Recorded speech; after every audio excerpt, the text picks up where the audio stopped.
Bride's father ridicules the humble groom's dad for gifting a house, that old broken-down shack. Gary grew up far from the city, in a place where there was no rush or excess. His daily life was marked by the silence of the countryside, working the land, and living with his father. He was Larry's son, a quiet man of solid values who had lost his wife when Gary was still a child. Raised in the countryside, Gary learned early that time has its own pace, that the earth demands patience, and that honest work builds character.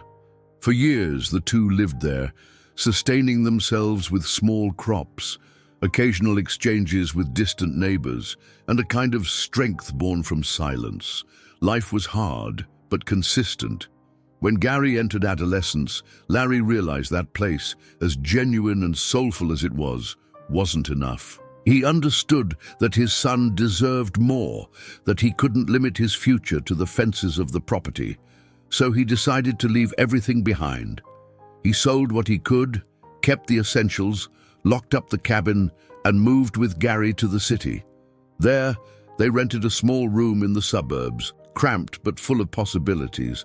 Larry got a job as a construction helper and gardener without complaint. Meanwhile, Gary's life began to expand. The days were still full of effort, but now there were more paths ahead of him. It was on one of those days, during a technical agriculture course, that he met Amy. She arrived late to the first class, sat next to him without saying much, and shared her materials because she had forgotten her own notebook. It was a simple gesture, but enough for the two to notice each other. "Do you mind?" Amy asked, pointing to Gary's open notebook. "You can use it," Gary said, handing over the notebook without hesitation. Amy smiled with a contained thanks and paid attention to the class. Over the following weeks, they started exchanging quick words, then full sentences, then laughter. What began as kindness turned into frequent company. Amy was different from Gary's world. She came from a spacious home where nothing was lacking, where talk was about trips, dinners, and important guests. But she didn't carry that with arrogance. She was curious, sweet, liked to listen, and listened to Gary with genuine interest. "Were you born here?" she asked one day while sharing coffee during a break. "No. I lived in the countryside until some time ago.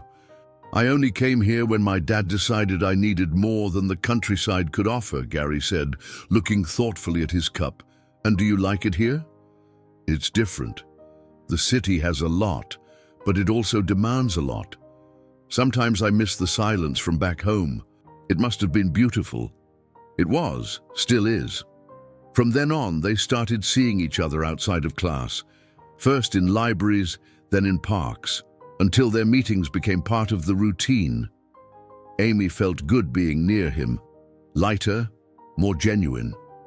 Gary, in turn, didn't quite know how to explain it, but with her around, things became simpler. "You never talk much about your home," she said one day, "because it's just an old cabin. But it's where I learned everything I know. The size of the house doesn't matter. What matters is what it gave you. It gave me my dad and everything he could teach me." Amy smiled, touched his arm gently, and the silence between them was stronger than any explanation. Over time, they started identifying as a couple. There was no official announcement or big declarations, but they were always together, and everyone in the course already knew. Outside of there, however, things would be more difficult. Amy was the daughter of Edward and Michelle, a couple known and respected among friends and neighbors. They were the type to organize formal dinners, attend social parties, and knew exactly how to maintain the image of a perfect family. Edward, especially, was vain, proud of what he had built, of where he'd arrived, and especially of what others thought of him. When he realized his daughter was getting close to someone without a known last name, possessions, or connections, he didn't like it. "You're dating that guy from the technical course?" Edward asked, with a tone more accusatory than curious. "Yes, Dad, his name is Gary, and he's a good person," Amy said without hesitation. "Being a good person doesn't pay bills, Amy, nor does it build a future. Do you know who you're dealing with?" "I do," Someone who respects me, listens to me, and doesn't pretend to be someone he's not. Edward snorted, turned, and left the room without saying more. That night, he didn't mention it to Michelle. He preferred to watch and wait for it to pass. For a while, he tolerated the relationship in silence. He believed it was something temporary, a youthful distraction. But months passed and Amy remained steadfast. She took Gary on discreet dates, spoke proudly of him, mentioned him at home. Edward started getting irritated. He called him that nobody guy under his breath, never saying the name. Michelle, on the other hand, didn't judge him. She watched her daughter and saw that there was something there worth attention. "You seem happy, daughter," Michelle said one evening. "I am, Mom. With him, I'm myself. He's honest, simple, but strong. I've never met anyone like him. Your father needs time. He's scared, but he's not a bad man. He doesn't have to like him, but he has to respect him." Time went on, and when the engagement was decided, Amy wanted to tell them personally. She organized a small dinner just for her parents and Larry. Gary was nervous but respected her wishes. They prepared everything carefully. Larry wore his newest shirt, polished his shoes, and sat at the table not knowing exactly what to expect. Edward entered the room with his usual rigid posture. He looked at Gary as if he was still a stranger. He sat, greeted everyone with a dry nod, and kept a neutral face. "We have something important to say," Amy said, looking into her parents' eyes. "We're getting married," Gary said firmly. The table went silent for a few seconds. Michelle looked at them with a calm smile. Edward, however, crossed his arms and leaned back in his chair with a cold stare. "No," he said. "What do you mean, no?" Amy asked firmly. "I don't support it, and I won't pretend that I do. I thought this was a phase, but I see you're decided, so I'll be clear. This marriage is a mistake, and you'll realize that in time." "Dad, don't say that." "I will. Someone has to. This guy has nothing. Nothing. No future, no stability, no foundation. He'll be a burden for you." Gary listened without looking away. He didn't say a word. Larry, beside him, lowered his eyes. He had heard all that before, in other voices, other times. He wasn't surprised. "If that's what you think, I'm sorry, but I won't change my choice," Amy said, voice trembling but firm. "You can still change your mind.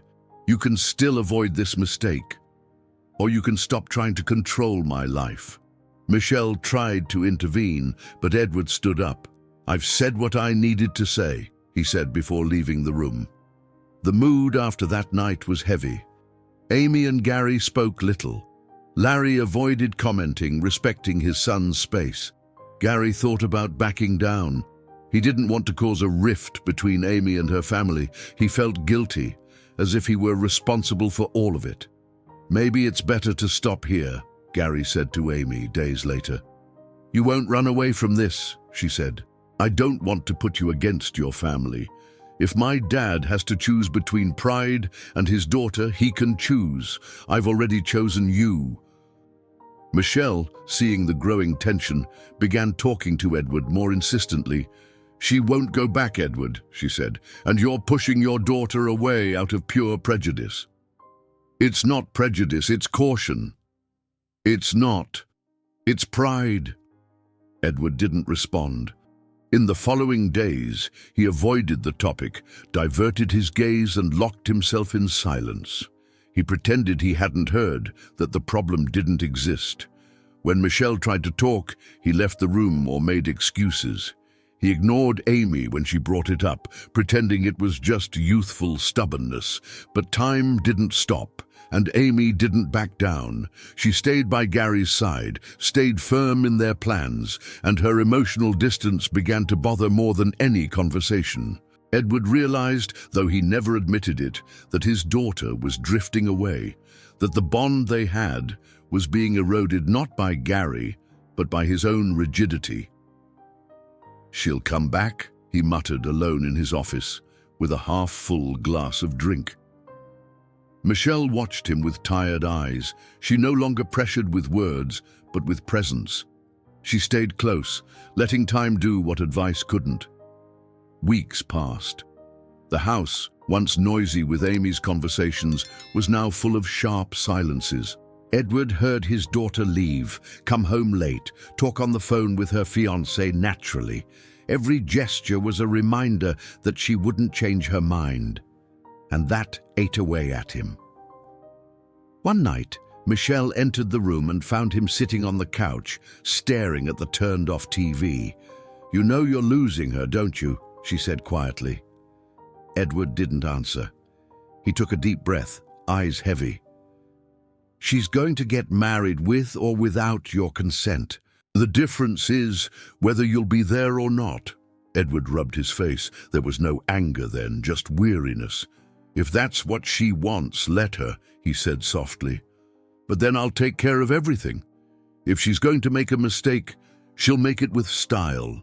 He said it like imposing a final condition, so he wouldn't lose control completely. There was no joy in his voice when he announced he would handle everything, but Michelle and Amy knew that was the closest to an agreement he could offer. So he took charge of the preparations with the rigor of organizing a business event, not a family celebration. He chose the most expensive hall available, hired a professional organizing team, and demanded personal approval of every detail, from the menu to the table arrangements.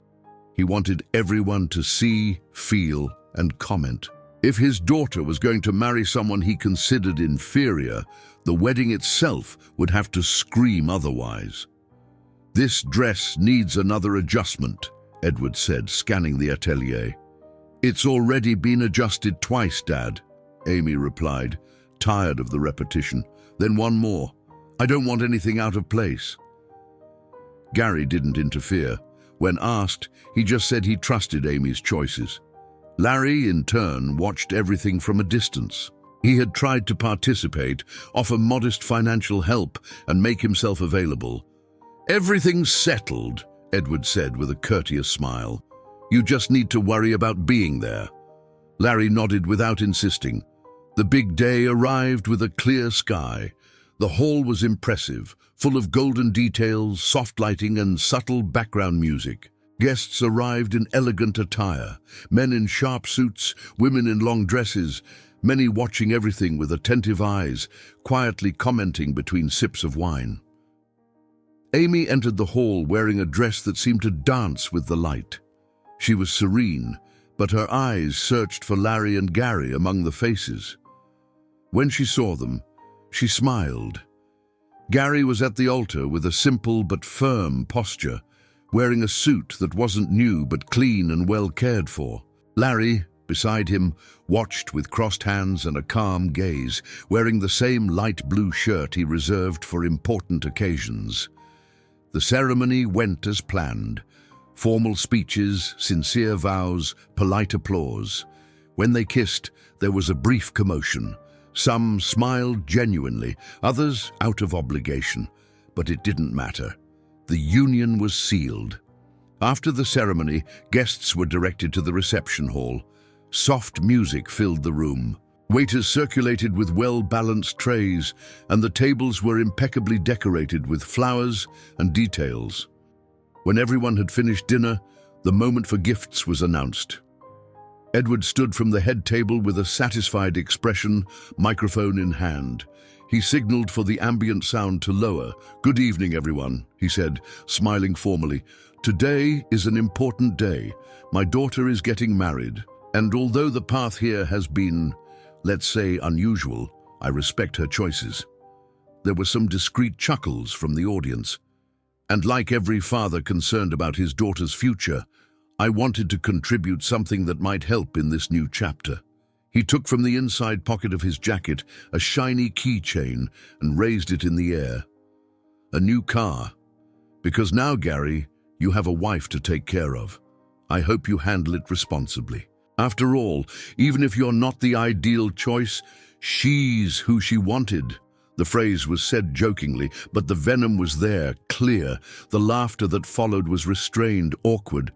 Gary looked at Amy's father and just nodded silently with an expression mixing patience and weariness. Amy squeezed his hand under the table. Larry remained still, watching everything. When the conversations resumed, he calmly got up.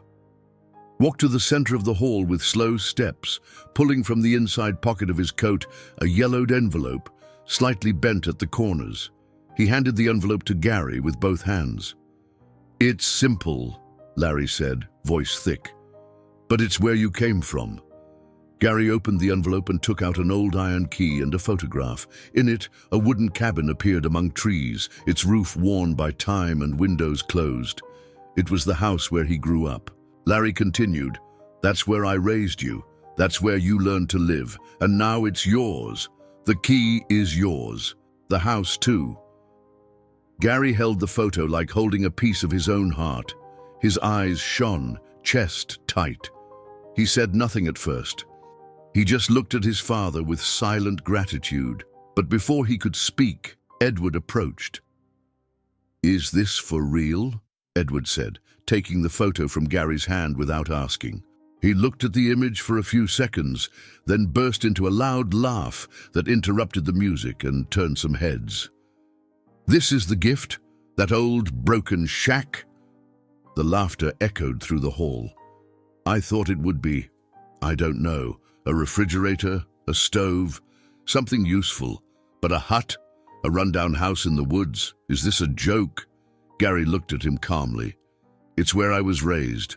It's worth more than anything new," Gary said firmly. "Emotional value, sure," Edward sneered. "But it doesn't help much in practice, does it? Are you going to live there, plant potatoes in the backyard?" Amy stood up. "Dad, that's enough." "I'm just saying what no one else has the courage to say," he replied, still laughing. Michelle stepped forward, face stern. "You're embarrassing your daughter and disrespecting Larry." "I'm being honest." "No, you're being arrogant." The hall fell silent. Gary, even in the face of provocation, didn't raise his voice. "I only ask for respect, sir, for my father, and for what he gave us." Edward looked at him, opened his mouth as if to retort, but stopped. He noticed the looks around. He felt the weight of judgment turning against him. He turned and left the center of the hall without saying another word. He didn't apologize. He just walked away. Amy sat next to Gary again, took the photo carefully, and looked at it for a few seconds. "It's beautiful," she said. "It's ours," he replied. Michelle touched Larry's shoulder with a brief but sincere gesture. Then she returned to the table silently. The party continued, but the mood had changed. The music played, the waiters served, but many were already talking about the awkward moment. Some praised Gary's attitude, others just tried to change the subject. But for Larry, Amy, and Gary, what mattered had already happened. The gesture had been made, the value was there, even if mocked by others. In the days that followed, the party was over. But what stayed in Gary's memory wasn't the smiles, the table arrangements, or the elegant music. What stayed was the key. That simple iron key that carried the weight of everything he was and everything he had built with his father. In the days that followed, he and Amy talked calmly. Between a cup of coffee and an afternoon by the apartment window, the decision took shape. They wanted to start their life together in the cabin. "It's far," Amy said, sitting on the couch, looking at the yellowed envelope on the table. "It is," Gary replied, leaning against the wall. "But it's what I know. It's what makes sense to me." "To me, too." "Are you sure?" Amy lifted her eyes and answered without hesitation, "I want to truly know who you are, and that starts there." The decision wasn't impulsive. They talked about everything: studies, the pace of rural life, the distance from the city. Gary still needed to finish his course. Amy too. They decided to go together to the cabin and come back to the city once a week for classes. It was an effort, yes, but nothing that scared them. "We'll get organized," Amy said. "We'll wake up early, sleep there when necessary, just until we finish." "And after that?" he asked. "After that, we'll put down roots there for good." The only obstacle was Edward. When Amy told him they would leave the city to live in the cabin, the reaction was predictable. "That's absurd," Edward said, standing up from the armchair. "You're going to trade the city, comfort, structure for a shack in the woods?" "It's a house," Amy said calmly, "and it's ours. You have no idea what living far away means.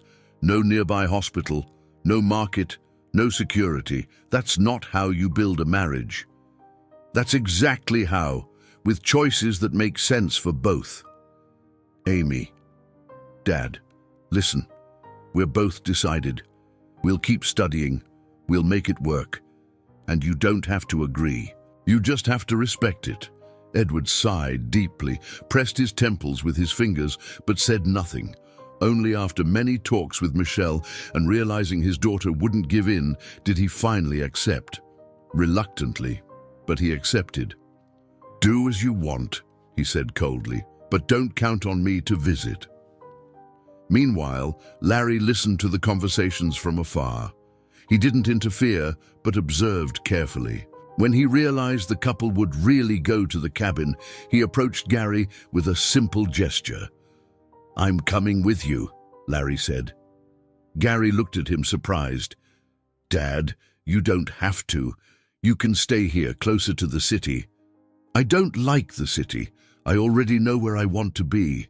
A friend offered me a piece of land next to the cabin. I'm going to build my house there." Gary knew it was no use arguing.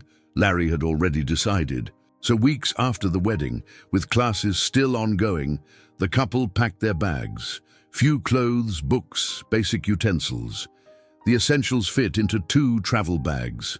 Larry went first, bringing tools and starting urgent repairs. When Gary and Amy arrived, they found the old father cleaning the surroundings, sleeves rolled up, focused expression. "Everything's the same," Gary said, looking at the landscape with the eyes of someone traveling back in time. "Not everything," Larry replied, pointing to a small clearing on the right. "That's where my house will be." Amy walked to the cabin door, looked inside and smiled. "It smells like history." "Every house does. The difference is, this one tells ours." In the first days, they adjusted to the new routine. They woke early, made coffee with toast, fed the chickens, cleaned the land. Amy was enchanted by everything, even the small challenges. She learned to plant. Gradually, she started taking care of the garden with Larry, asking about pests, irrigation, harvesting. He said little but showed with gestures, and she learned quickly. "Like this?" she asked, kneeling on the soil. "Almost. The root needs space," Larry replied, adjusting the seedling carefully. The house came to life. Amy changed the old curtains for ones she sewed herself. Gary fixed the doors, sanded the wood on the old furniture, rewired the electrical cords. At the end of the day, they sat on the porch with mugs of tea. "I wouldn't trade this for anything," Amy said, barefoot, feet resting on the worn wood. "Neither would I," Gary replied, putting his arm around her shoulders. Amy often invited her parents. She called, sent messages, talked about the progress of the crops, the smell of the flowers, the simple and good dinners. "You should come," she told Edward, "at least once." "I don't see the point of visiting a place like this," he replied. "It's not for me. Maybe you need to come for that very reason." Months passed. Michelle was the first to visit. She arrived with a cake in her hands and tears in her eyes. "It's beautiful," she said. "I didn't imagine it would be like this." "Not even my dad imagines it," Amy said, laughing. Michelle spent the day between the garden and the kitchen, helping Amy, walking with Larry, praising the attention to detail. When she returned home, she told Edward everything. "You should see it. The house, the river, the trees, it's another world. I prefer mine." But something had changed in her. Michelle started insisting, once a week, then twice, until worn down by his wife's and daughter's persistence, Edward gave in. "All right, I'll go, but just to see." He arrived on a Sunday quietly, got out of the car wearing sunglasses, shoes dirty with soil already bothering him. Amy greeted him with a contained smile. "Welcome, Dad." Edward walked the path to the cabin without saying a word. When he reached where the house stood, he stopped. Ahead, the river flowed clear, coming from a powerful waterfall surrounded by fruit trees and blooming gardens. Animals walked freely, without fear, and the cabin, rustic on the outside, had a cozy air. Inside it was surprising. Hardwood, handmade furniture, neatly organized shelves, natural fabrics covering the windows, simple but impeccable utensils. Edward walked slowly, touched the surfaces, looked at the pictures on the walls. Photos of Amy, Gary, and Larry, moments of work on the land, building the old father's new house. Michelle watched her husband silently. Amy walked beside him until, without warning, she took his hand. "This is where we chose to live." Edward said nothing. He kept walking to the end of the porch. He stayed there for a while, looking at the river. When he came back, he found Larry sitting in a chair near the entrance. "It's beautiful here," Edward said. Larry looked up. He didn't reply with words, just gave a slight nod, acknowledging the comment. And that was enough. In the following years, everything settled. Gary finished his agronomy course. He went to the city once a week, applying what he learned directly to the land. Soil improvement, new irrigation techniques, crop rotation, animal care. Production increased. Quality, too. The essence, however, remained. Amy discovered a calling in the countryside. She started teaching at a nearby rural school. She taught children who lived far from the city's opportunities. She taught math and science, but also life. She participated in the community, helped neighbors, organized local fairs. Larry continued his silent routine. He planted, fixed tools, cared for animals, and watched. He watched his son transform the land, his daughter-in-law transform the school, the house transform lives. He was proud without saying it, as he always had been. Michelle began visiting often. She brought cakes, sewed new cloths with Amy, talked with Larry on the porch. Edward gradually also started showing up. He never announced himself, never stayed long, but he came. Sometimes he arrived with fruit, other times just with a brief comment. "That chicken coop is well built. These vegetables are nicer than the ones at the market." And even when he spoke about the place, everyone knew what he meant. The cabin, once ridiculed, became a symbol of all that was built with truth. It wasn't just a house, it was history, work, love. The river kept running, feeding the fertile soil. The trees bore fruit without hurry, and Gary, now a complete man, didn't have to prove anything to anyone.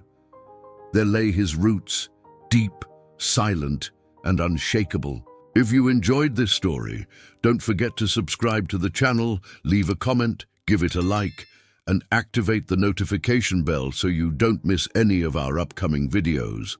See you in the next story.